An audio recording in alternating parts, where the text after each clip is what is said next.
Hey South Hills, if you've been here for a bit, you might have heard us talk about wanting to be the perfect place for imperfect people.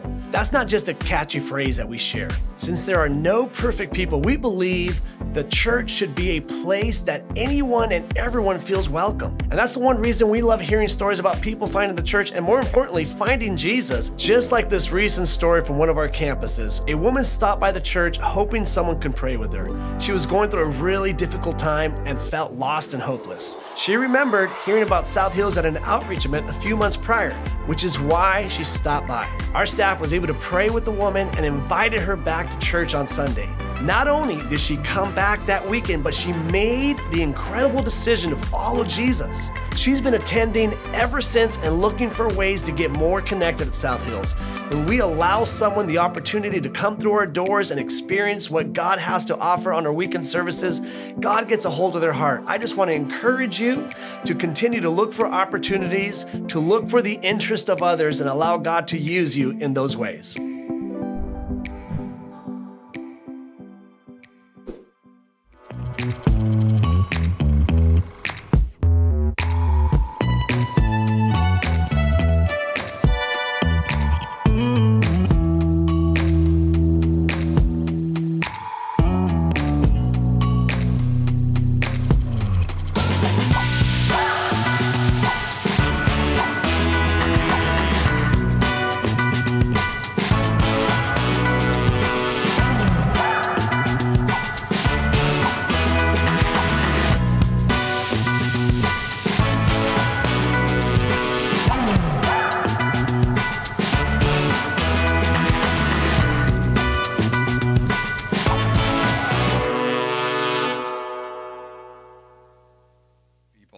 So if you are new around here or haven't been here in a while, we spent the last month, the whole month of March, talking about love and romance and relationships. If you were not here, I encourage you to go back and get the podcast. You can stream it. You can just, if you don't know where to go, just go to southhills.org, click the Idaho campus, and you can stream all of our past messages there.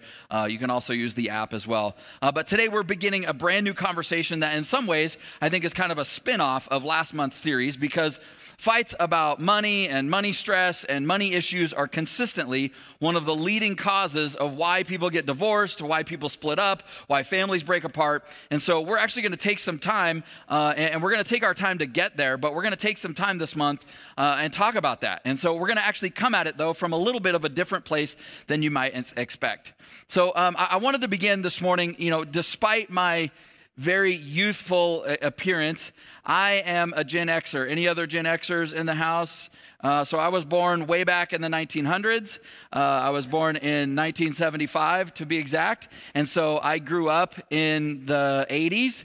And not to go, all grandpa sitting on a rocking chair on his porch on you, but the times were definitely seemed a lot simpler then. I don't know if that's your experience. Well, at least they were a lot cheaper. Whether or not they were simpler, who knows? Because in 1984, the average cost of a new house was $86,000.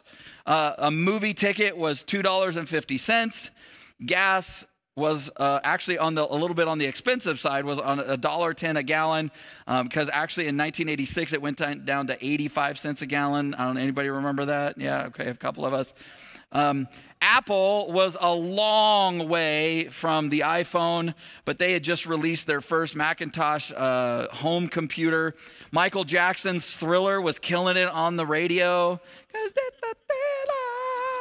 Right? Ghostbusters was the hit movie. Women everywhere were wearing leg warmers. Guys were rocking the parachute pants.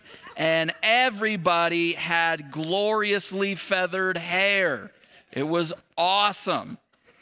And I was 9 years old and in the 4th grade at Nisley Elementary School in Grand Junction, Colorado. And my 4th grade teacher's name was Mrs. Daly, and she was awesome. And the principal's name at our school, I don't know why I still remember this, his name was Mr. Lax. I probably remember it because we all called him Mr. X-Lax. That's probably why it's stuck in my head. And I was known, believe it or not, I was known around the school that I attended as the fastest kid in school. And I had earned that title. But one day we got a new kid. His name was James. And it wasn't long before people started talking about how James was, like he was fast and he might have been faster than me. And so it was inevitable that we had to race. And so we did race. And I'm sad to say that he won. I mean, barely. I think I could have taken him if I'd have just stretched a little bit or something. I'm still probably would like a rematch if he'd like to do it. We could hobble down the sidewalk together. But James and I actually went on to become pretty good friends. But he was always one of my toughest elementary school opponents, whether it was just playing on the playground or we were running around or playing kickball or playing Red Rover. Anybody remember Red Rover? Red Rover was just, why did that get banned? I mean, there was a lot of injuries, but why? It was so fun. Or whether we were just goofing around. James was always kind of even though we were buds, he was kind of my arch nemesis. But once I lost it, I never regained that coveted fastest kid in the school crown, which is how life kind of seems to go, right? Like as we grow up, it seems like there's always something or someone standing between us and who we want to be and where we want to go and what we want to do. Man, it's only as we get older that we realize, like, of all the opponents that we'll face in life, whether it's a kid on the playground or whether it's in athletics or whether it's in your career or whatever, of all of the opponents that we'll face in life, our greatest opponent is almost always ourself. Like the main person standing between me and the life that I want to live, the person that I want to be, is me. I've been a leader for most of my adult life in some capacity. I've led a lot of different environments and a lot of different categories. I've been a leader in the church. I've led churches. I've led a lot of difficult and challenging people. But the most difficult, the most challenging person I've ever had to lead by far is me. And there are all kinds of ways in which this is true, but maybe at the core of it is my tendency or my capacity to say one thing and then do another. And so right at the beginning this morning, I wanted to just have a little bit of a confession. Like, I might be guilty of what I would call vehicular double standards from time to time. That when I am driving, it's easy for me to complain about and hold other people to standards that I give myself permission to sort of skirt around. Anybody do that same thing? Right? And part of it is because, I'll just be honest, I am an excellent driver, and most everyone else are idiots who drive like it's their first time. You know what I'm talking about? Like, where do these people learn to drive? Anybody struggle with that? Could we just maybe make me feel a little better that you just join me in this? So, but what do we call someone who says one thing but does another thing, right? What do we call that person? They are a hypocrite, right? So a hypocrite, for these purposes, I just defined it as somebody who claims to have beliefs or standards that they themselves don't live by. And sadly, that idea, that label, that kind of conversation about that hypocrisy is one of the first things that a lot of our coworkers and neighbors and friends and even family members think of whenever Christianity or Christians or church comes up. And maybe if you're here, you haven't been here for a while, haven't been to church in a while, maybe for you, that's part of why you walked away at some point. Maybe for you, that's part of why you struggle with believing at all, because it's not necessarily God, it's the people that represent God. It's the people that carry his label. And you're just like, I can't get with that. I mean, isn't it kind of tragic and really ironic that the place that you'd think that there'd be sort of the least phoniness, the least insincerity, the place that you'd think would be the most authentic, the most real, the most vulnerable, can actually sometimes be anything but those things. So I saw recently, according to Gallup, in 2022, these are not super old numbers, but 80% of Americans say that they believe in God. 80%. I mean, I was like, when I saw that, I was like, whoa, that feels a little high. And they went on that about 75% of Americans say they believe that Jesus was the Son of God. Anybody like me where you're like, man, that seems kind of surprising, a little shocking a little bit, right? Now, as they got into it and they began to ask kind of, sort of refine their questions and ask some probing questions, so some of those things, like some of those percentages, particularly around the ones the things that people believe about Jesus, started to break down and get smaller. But whatever you think about those numbers, I think we can all agree that while 7 out of 10 people might believe Jesus was the Son of God, 7 out of 10 people aren't living a life that reflects the teachings of Jesus. I don't know what the percentage of people it is, but it ain't 70. So as it turns out, there's a lot of us, not just the hardcore sort of church attenders, that fall into this category where there's a gap between the beliefs that we profess and the beliefs that we actually practice in our life. Now, one of the things that is true, and if you've struggled with all the hypocrisy in church, and one of the reasons why the church is full of hypocrites is because the church is full of people and humanity is full of hypocrites, right? You can go to the grocery store today and find people pretending like they eat healthy because they're at the grocery store, but they don't, right? The grocery store is full of hypocrites. The fast food place is full of hypocrites. Doesn't matter where you go. The gas station is full of, because there's people there. So of course, the church is full of hypocrites, where there's a gap between the beliefs that we profess and the ones that we actually practice, where we say we believe one thing, but we do another thing. We're this strange sort of combination of believing in Jesus, but ignoring the way that he says to live. We're spiritual believers, but we're moral or relational or emotional or economic atheists. Now, I don't mean that as a shot towards atheists. I actually know quite a few people who identify themselves or say that they are atheists, and honestly, they're pretty awesome people. I simply mean that for us, that there's a pocket or an area of our life where we don't trust or follow God, or we don't live how he lays out for us to live.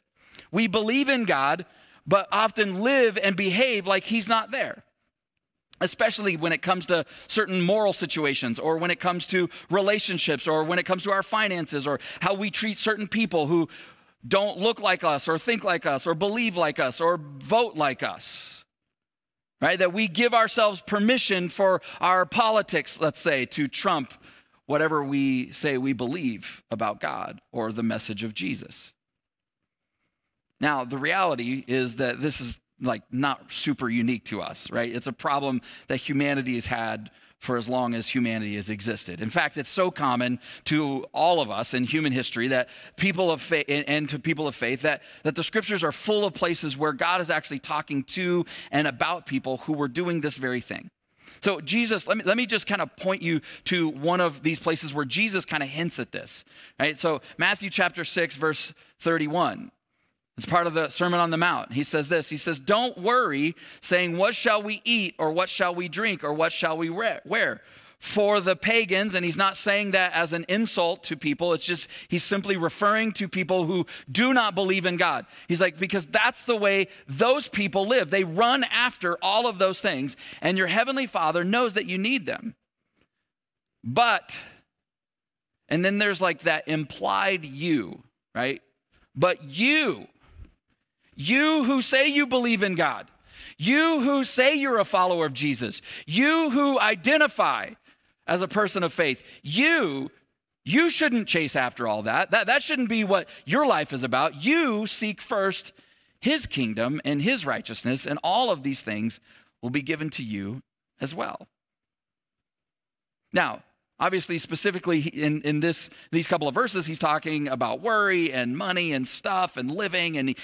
But his point is like, there's a way that people who don't know God, people who don't realize that they have a heavenly Father who loves them, there's a way in which they live. Because the things that they do and the things that they pursue gives away what it is that they believe.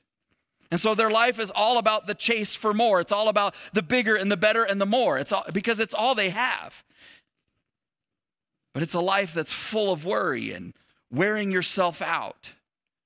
In the words of the incredible philosopher and theologian, the notorious B.I.G., mo money,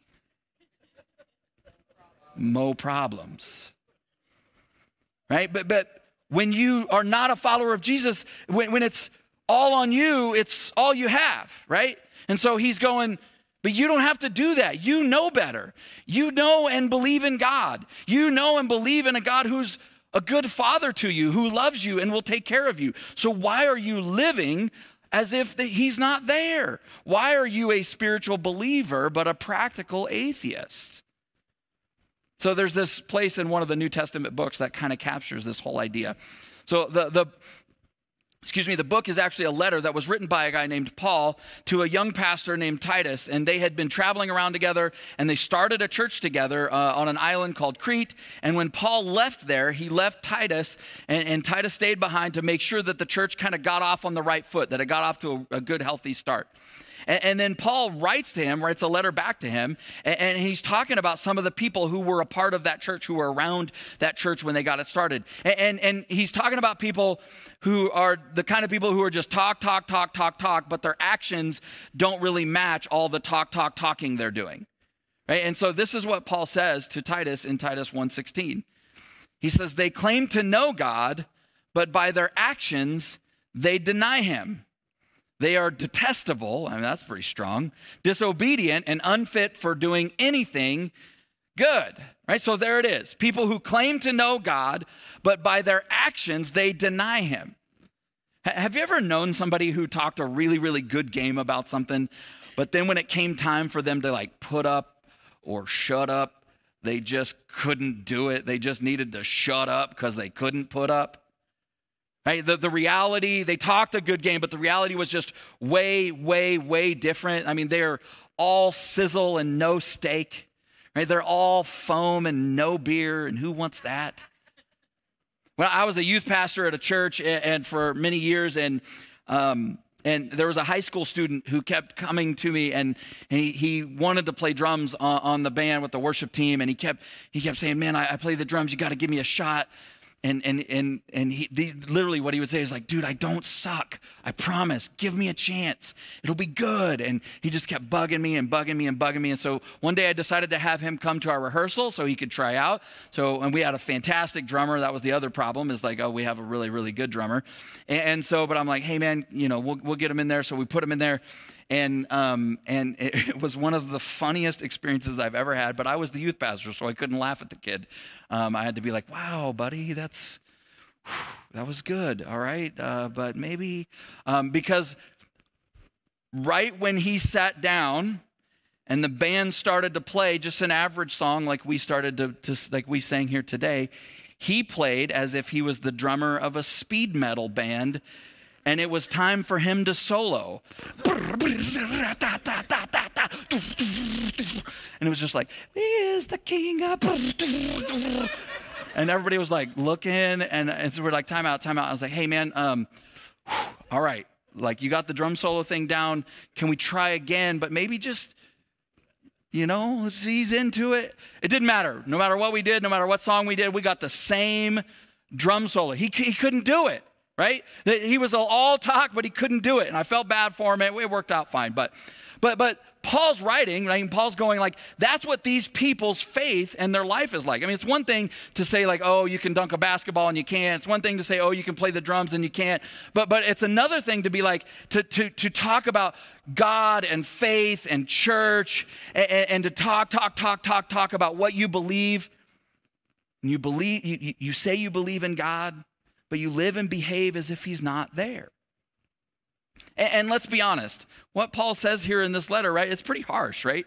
He goes on to say that they're detestable, disobedient, and good for nothing. And when you read that, you're like, man, Paul, look, stop holding back and really tell us what you really think. But because of the language, we read all kinds of emotions into these words, I think, right? Because it seems like what he's saying is that God's really kind of fed up with these people, and he has nothing but disgust and contempt for them.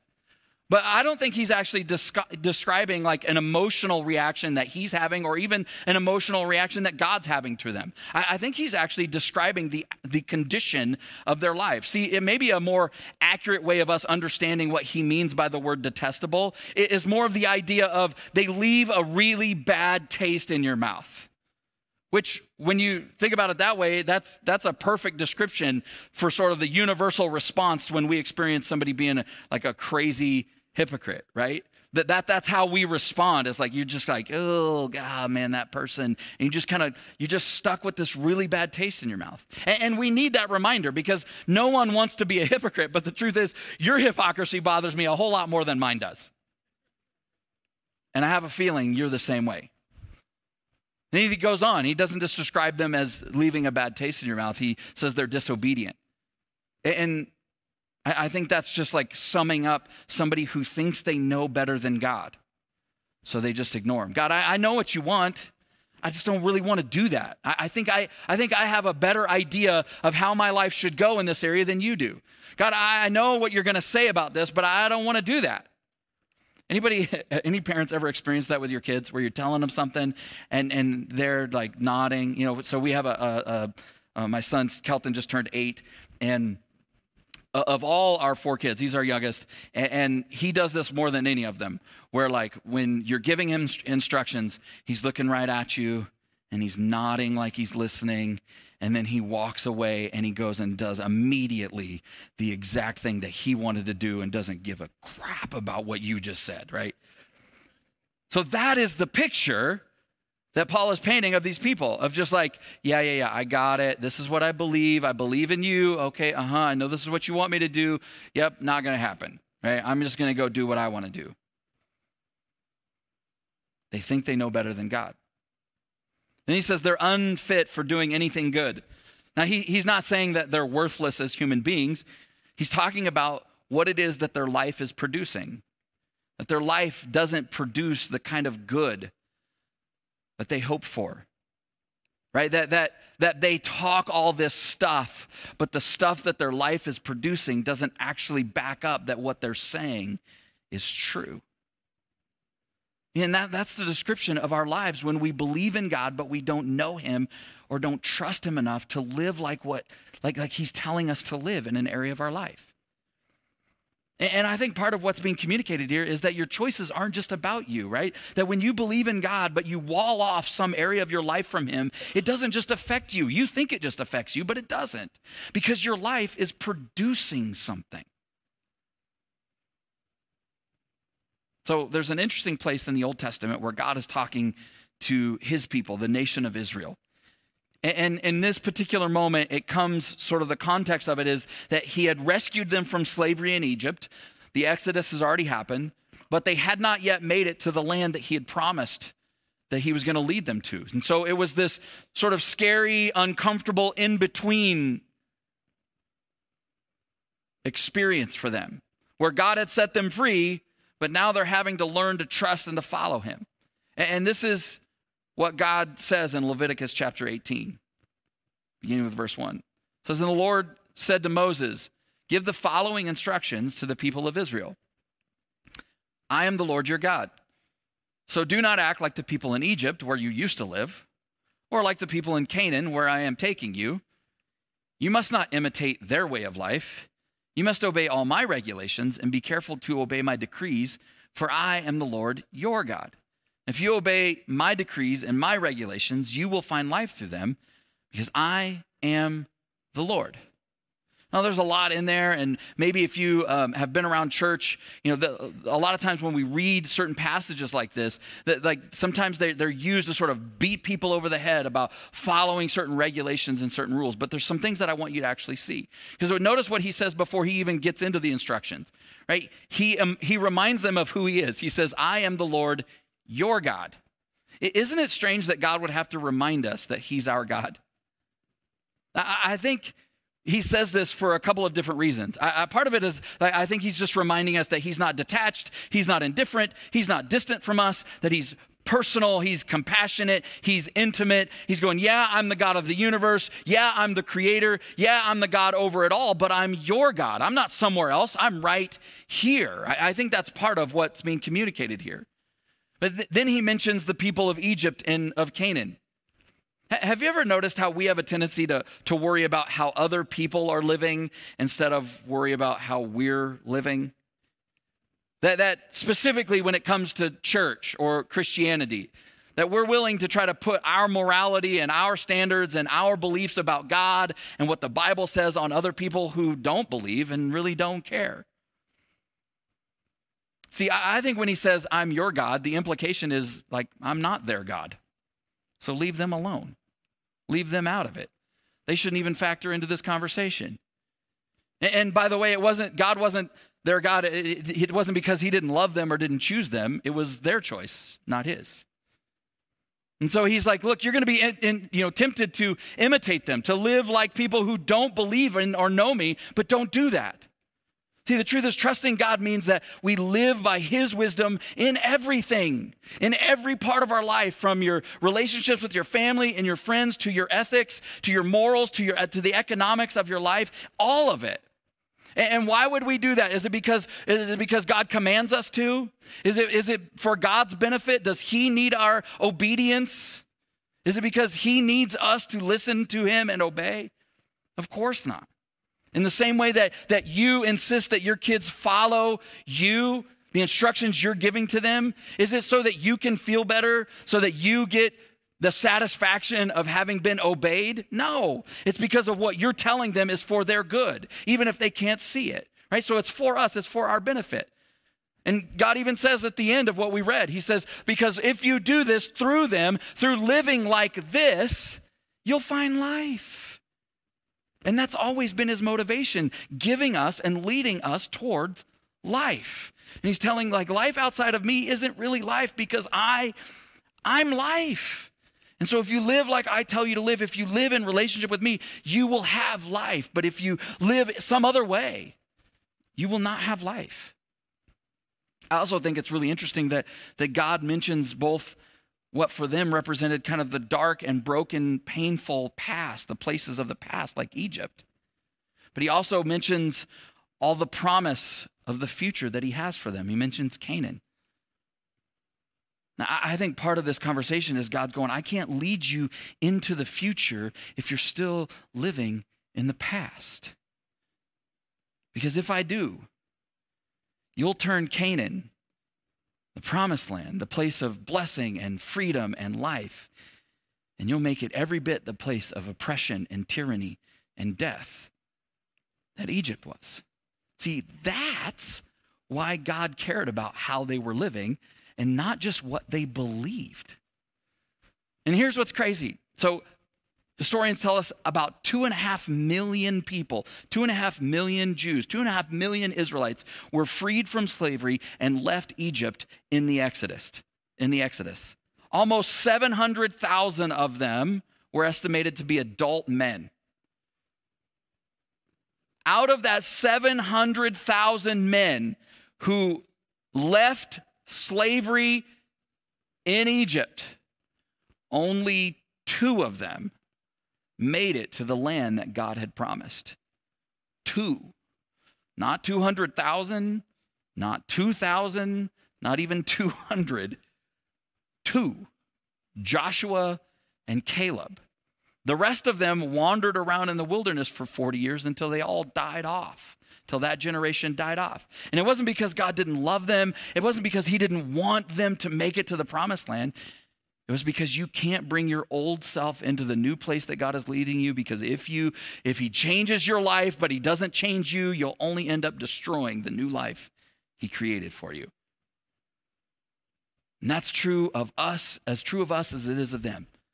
You cannot bring your old self, your old way of living, your old life into the new place that God is leading you, because if you do, if God changed everything about your life, but you didn't change, you would only end up destroying the new life that he's created for you. They had all the right beliefs, all 698,998 of them that didn't make it. They were all God's people. They had the right beliefs. He had done amazing things for them. They believed in him, but they lived as if he wasn't there. See, how you're growing in your faith is more important than where you're going. Where you're headed is important, but who you're becoming along the way is more important. And that's true whether we're talking about your character or your relationships or your marriage or your career or your finances or whatever. See, so often we want God to change our circumstances, but leave us alone. God, could you just fix all this other stuff? And God's like, let's talk about you. Let's not. Just leave me alone. But he's going, you can't bring your old thoughts, your old patterns, your old behaviors into this new place because you'll just destroy it.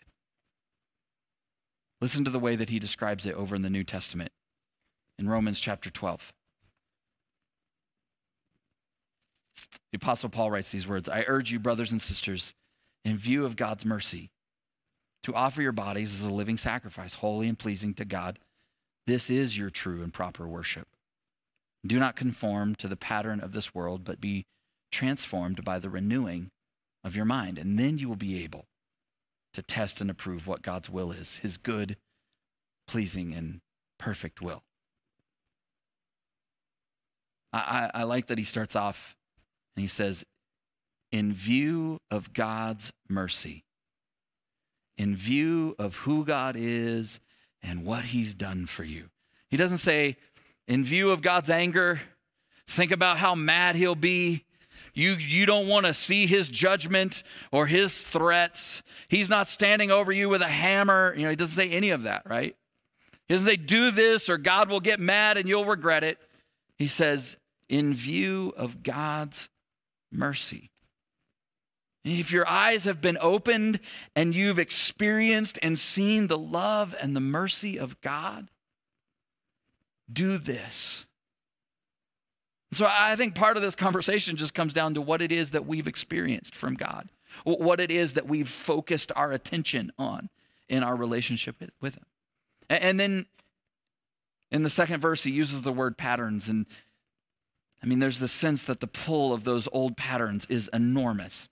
Even if you believe in God, even after you've seen and experienced the mercy of God, that the pull of those old patterns is incredible. The people from the Old Testament, they had been set free from slavery.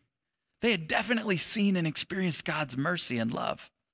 But like with them, God's going, look, you got two options kind of in your life. Like if you're going to say that you believe in me, if you're going to have a relationship with me, you really have two options. You have the old patterns. You have the patterns that really exist in the world, the ones that you're used to, the ones that you've lived by, the ones that have sort of dictated everything about your life, or you have my patterns. You got to resist and reject the pull of the old patterns because, well, I designed life. I am life. I designed how life is supposed to work. And so if you adopt my patterns and my thoughts and my rhythms and my attitudes, my way of living, you'll find life.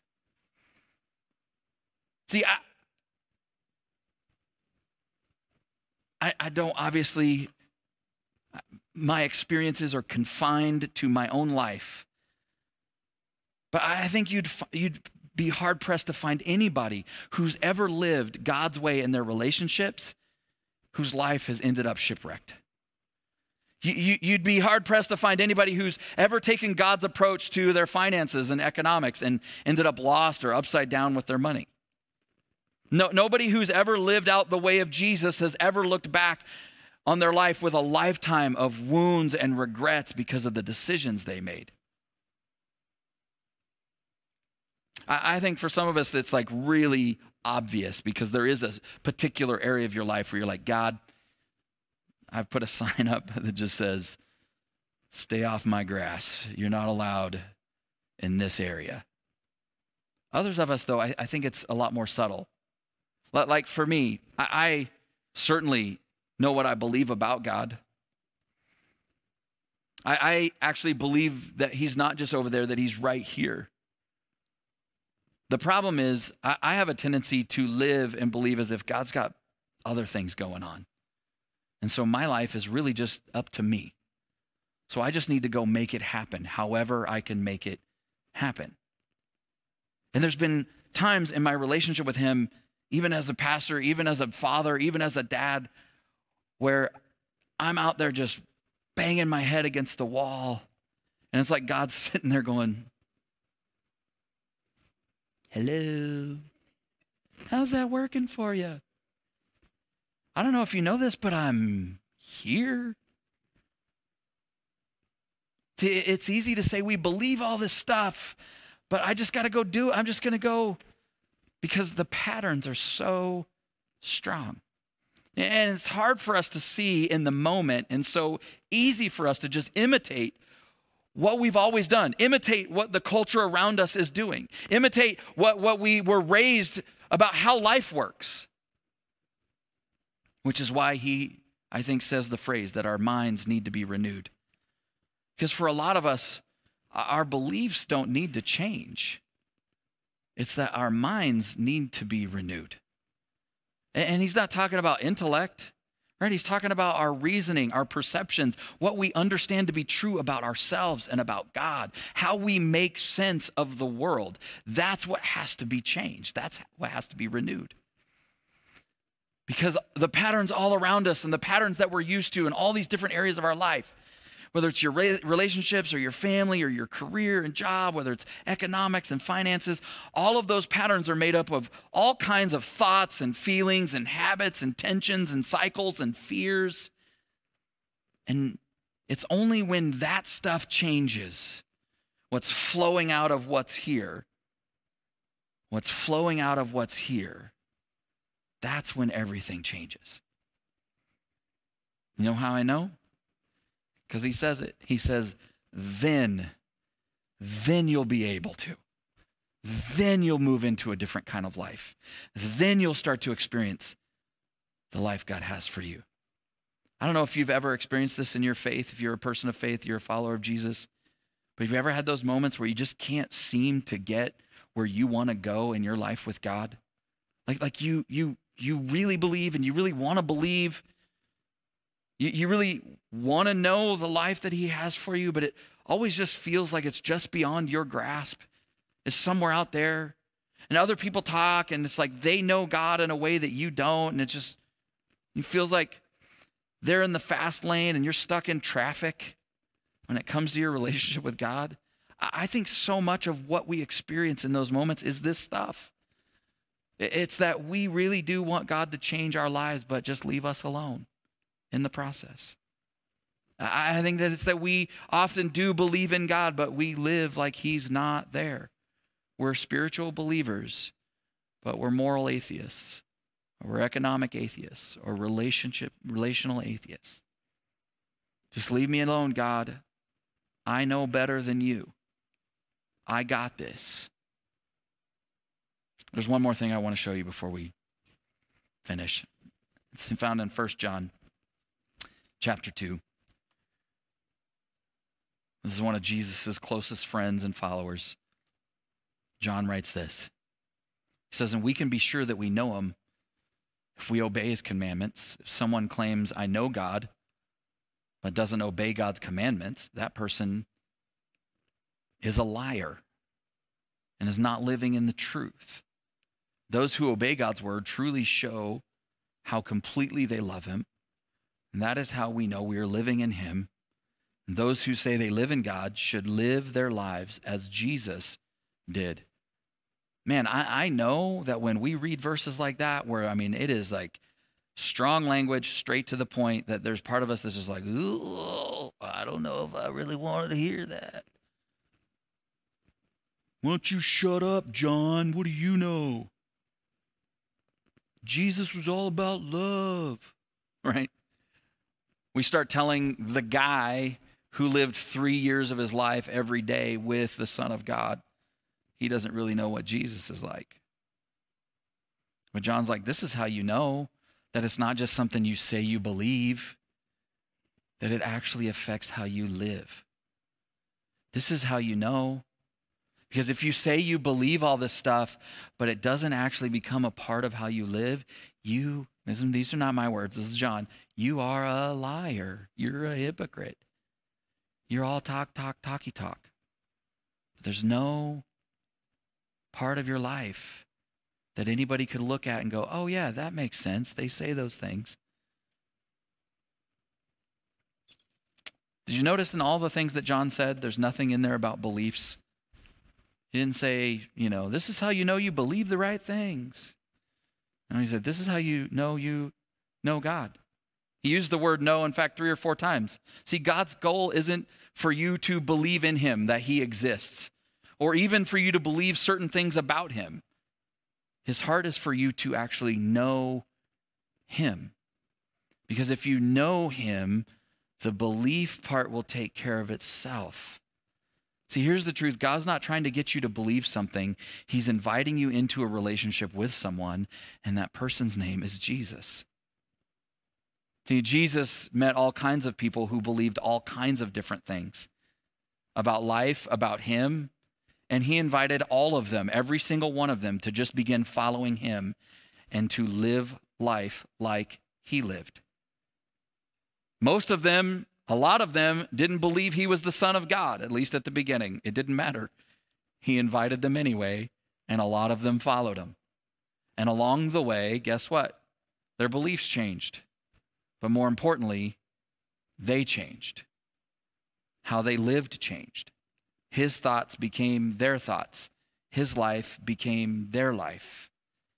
And that invitation is the same. It hasn't changed at all. It's the same for you and I. So here's my question before we pray for you to kind of think about and wrestle with this week. Like, what's one of the ways that you can identify in your life that, based even on whatever understanding you have of God or whatever you've experienced in church or whatever you've read in the scriptures, that God sees you and your life differently than you actually see it? And what if you just took a few minutes every single day this week to simply pray and ask God to make his thoughts your thoughts in that area? God, I'm having a hard time trusting you. I know this is what you want. To be quite honest, I don't want to do that. Jesus nobody ever gets corrected in the scriptures for praying honest prayers. They get corrected for praying really fake, showy prayers. So you can just be honest. God, you already know this. I don't want to do that. But would you make your thoughts my thoughts? Secondly, do you know him? Not do you believe in him. Do you know him? When I met my wife, I was 12 years old. And within the first year and a half, I was taken with her immediately, and I played the long game and reeled her in over a couple of years. Once I knew that she was kind of interested, I told her when I was 13, going on 14, we were going to get married. And I was so bold to say, I think God told me we're going to get married. It's not a great strategy. She was not really into hearing that. But I can tell you, I spent a long time believing in Hansi and not really knowing her.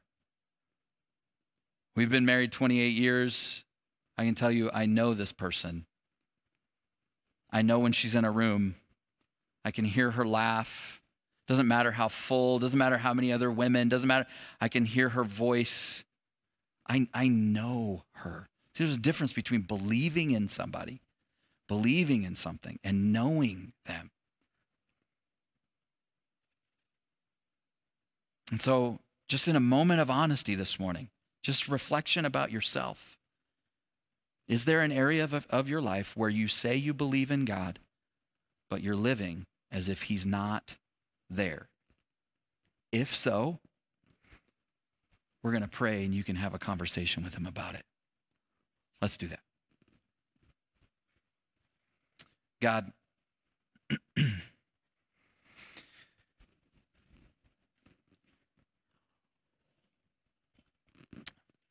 you're here.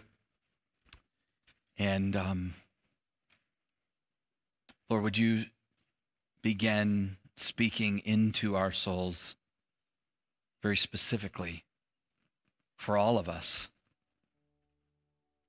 God, those areas where we say we believe, but we're living, our actions deny those words.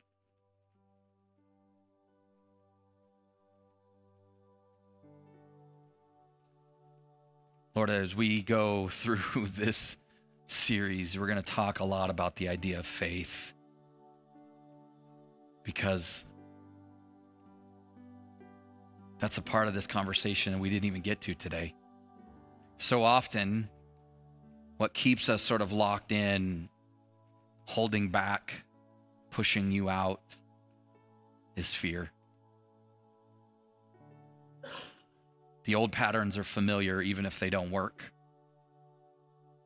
The slavery is familiar. At least it's predictable, and we know what to expect. Freedom, trusting you, following you into the unknown is scary. Because we've only known the life that we've known. So Lord, I pray that in the next coming weeks, that we would all have a revolution. Some of us, maybe it is a revolution of our beliefs. But for many of us, may that revolution come in the renewing of our minds and the changing of our hearts. So that whether it's our relationships, whether it's our career, our family, our marriage, whether it's our finances or economics, God, that we would take a step towards you, trusting you, beginning to live out our faith. Lord, we want to know you. We don't want to just know about you. We don't want to just believe in you. We want to know you. And so, for all of us, God, whatever the area is, and in this moment, there's some of us maybe that we've never crossed that line, and this is our time. Today is our day that we open ourselves up. We've been holding out, holding back, but in this moment, we're just going to say, God, I give you my life. Jesus, I trust in you. God, I don't want to just believe in you. I'm going to give you my life.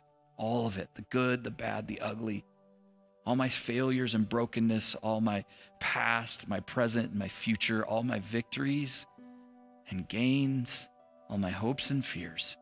It's all yours. Others of us, God, who've started down that journey or maybe been on that journey for many years, but there's times, experiences, patterns in our life that we just fall back into.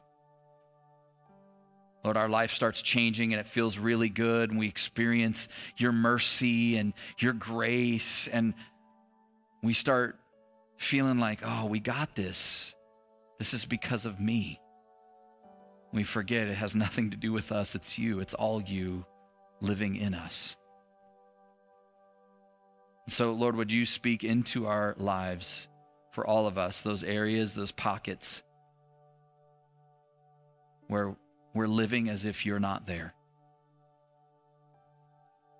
Lord, we surrender all of us to you, all of ourselves. In your name we pray. Amen. Amen.